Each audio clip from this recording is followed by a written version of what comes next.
Time for the big guys to get in there. Coming to the ring first, Alvis the Baby Monster Cardozo. This man, we saw him at the Warriors Cup on the 24th. Coming out of the Fight Lab, originally from Maracaibo, Venezuela. Being watched down there by the Oilbacks. Shout out to all his former rugby team members down there in Venezuela. He said, he gained a lot of weight during the pandemic, got up to 330, and he joined Fight Lab back in 2021. He'll be our second Fight Lab fighter of the night. And his opponent heading to the red corner, as we said, by his teammates, Bartlett. the Oilbacks. Shout out to those guys. Alvis Cardozo will be a scary sight coming at you on a rugby pitch, let alone inside the ring. And he faces this giant of a man, Jordan Bartlett, out of Glory MMA at 6'4". Jordan Bartlett just turning 18. He usually fought in the 205-pound class, but he stepped up to 225 for the WAKO tournament, and he won with a victory by head kick. You can see with the size and reach of him how he could do that. He said, "This is the fight I was offered, and I'm not one to pass up an opportunity to showcase my skills. It's the ultimate test, and I'm prepared for it." Moving on down the card for K-Series Kickboxing, we move on to our next contest for 3 2-minute rounds at 225 pounds. Introducing first, fighting out of the blue corner, representing Fight Lab USA, Alvis Baby Monster Cardozo.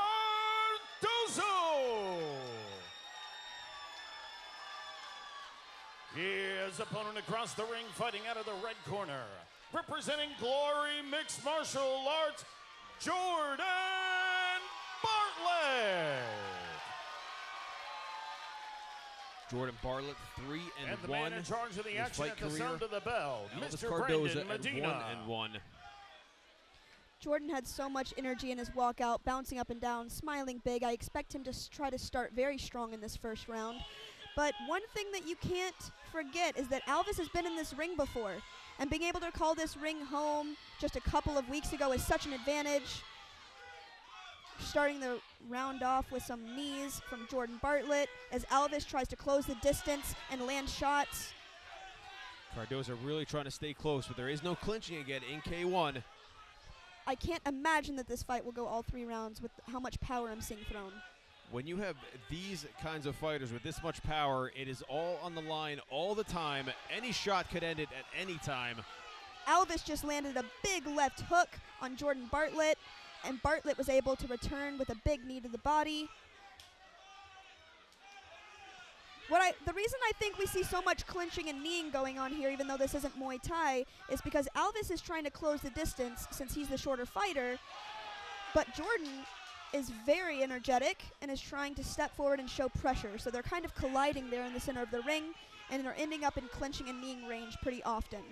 Makes a lot of sense there, LG. You want to close that distance. I wouldn't want to be in the power range of Jordan Bartlett anytime soon. Jordan Bartlett doing a nice job angling out there, attacking, angling, continuing to attack. Big punch they're landing by Jordan Bartlett, followed by knees. Alvis is in the corner, and he's trying to pressure forward and get out of the corner.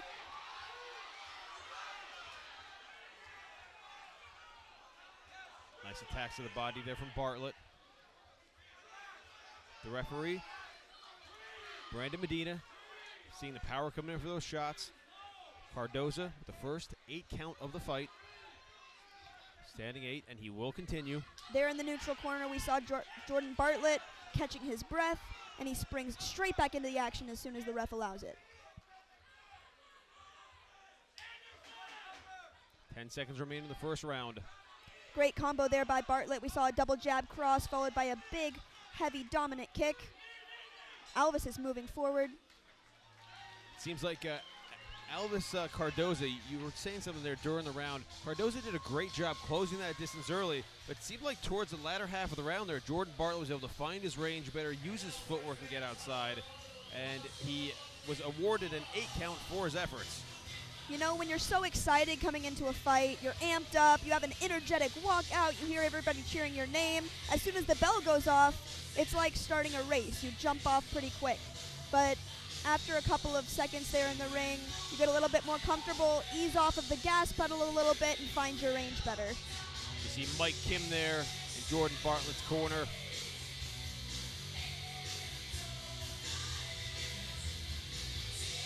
Referee Brandon Medina saying to both corners to stay out of the clinch. I think we're going to see less collisions in this round as Jordan Bartlett settles and as Alvis starts to move from side to side rather than more forward and backward. It'll be interesting to see if Jordan Bartlett continues with his angles as well and uses that footwork. Second of 3 scheduled 2-minute rounds, but this could end at any time.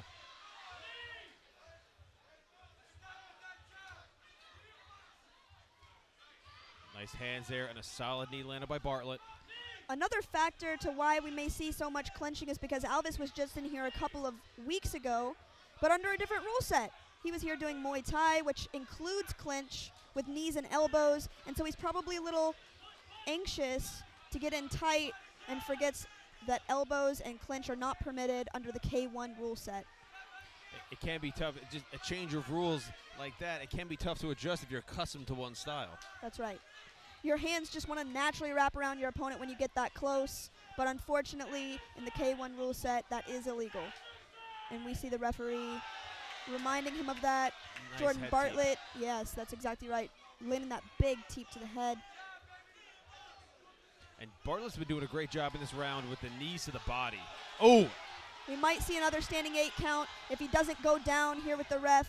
Lots of headshots caught. His foot is slipping, but he's able to hold on.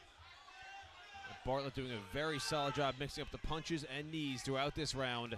We have 42 seconds remaining now. Though Bartlett is throwing heavy, he's not headhunting. I saw him throw a big hook to the body just a moment ago. Now he's throwing an uppercut hook. He's accustomed to throwing boxing punches in that close range. Ooh. Solid right teep to the face of Cardozo. Alvis seemed to stumble back a little bit and fall straight into the clinch again. He's keeping his guard a little bit higher this time to prevent those head kicks from slipping through. Now Jordan Bartlett being so big and being so nimble reminds me of a certain teammate of yours, LG, the Warriors Cup 225-pound champion. Camille Cargill. Indeed, Camille Cargill, sure watching this with apt interest and attention. That's exactly right. I'm sure he's watching this, wondering if he may face one of these two gentlemen in the near future. And Bartlett doing a great job in that round, pouring on the shots, using his range effectively. And when you think about the power of those shots coming in, Alvis Cardozo, what a tremendous chin, and he's taking a lot of body shots here from Bartlett at the same time. See Mike Kim and Jonathan Ruiz in the corner there talking to Bartlett.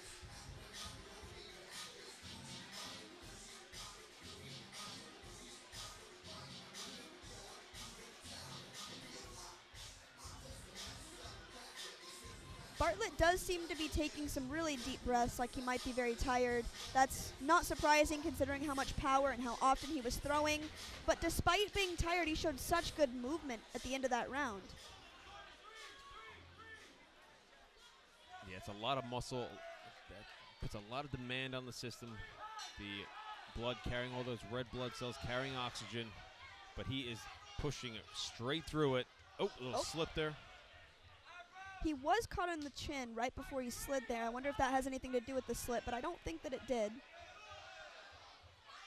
Cardozo is showing no signs of being dazed or backing up whatsoever. No quarter being asked and none given here in the third and final round. For more of this action, you can follow us at rfc.promotions and follow #KSeries. From Jordan here, you see him throwing hands and knees and hands, mixing it up. He knows that he's going to be in that tight range because Alvis will not stop marching forward and putting on the pressure. So he's getting accustomed to that boxing range with those tight hooks that land right on the chin and these uppercuts that also slide right up between the hands of Alvis, as well as knees that slide right under the guard of Alvis. And even with the size difference of Bartlett over him, Bartlett's been able to slip underneath a couple of punches, showing a tremendous amount of timing. And athleticism as well. He's nimble, he's quick, flexible. Big head kick there by Bartlett as well, and it seemed to land right over the shoulder of Alvis, I'm sorry. That's all right, you're a Southern girl. Elvis is in your blood. And we may have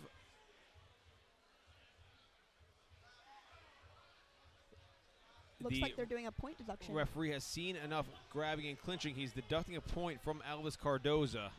He is really behind on points now with that standing 8 count in the first. That can be so discouraging to get a point taken away from you, but hopefully he doesn't feel discouraged, but rather amped up to push even harder now. He has 10 seconds remaining.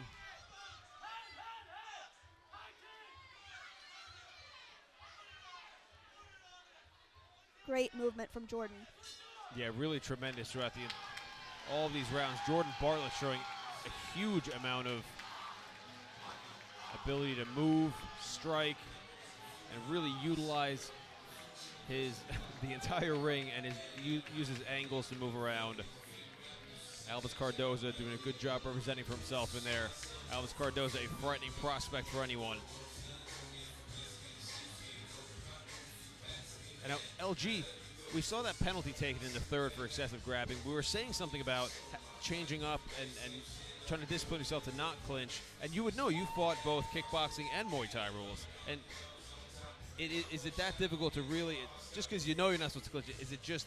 It automatically, as soon as you step in and you get in that close range, your hands just automatically want to start to control your opponent, because one of the most important things in Muay Thai is not being unbalanced by your opponent in the clinch. And so getting a hold of them, getting your balance underneath you, and controlling their hips and shoulders is usually a top priority, and that's what he was attempting to do here tonight. Jordan Bartlett used a lot of his boxing to counter that clinch work, and it seemed to work very well.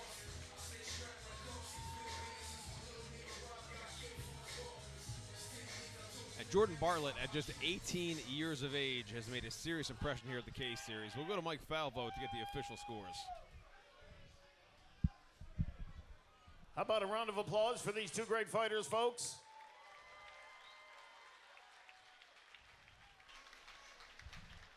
After 3 hard-fought rounds of kickboxing action, we go to the official scorecard. All 3 judges have scored the fight in favor for your winner by way of unanimous decision.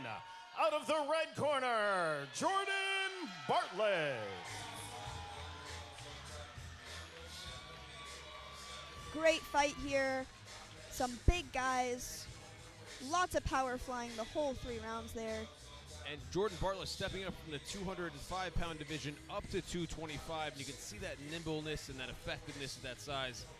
That is that man is putting the 225 division on notice with a performance like that. So much height, so much flexibility, so much athleticism. What a bright future he has in this sport.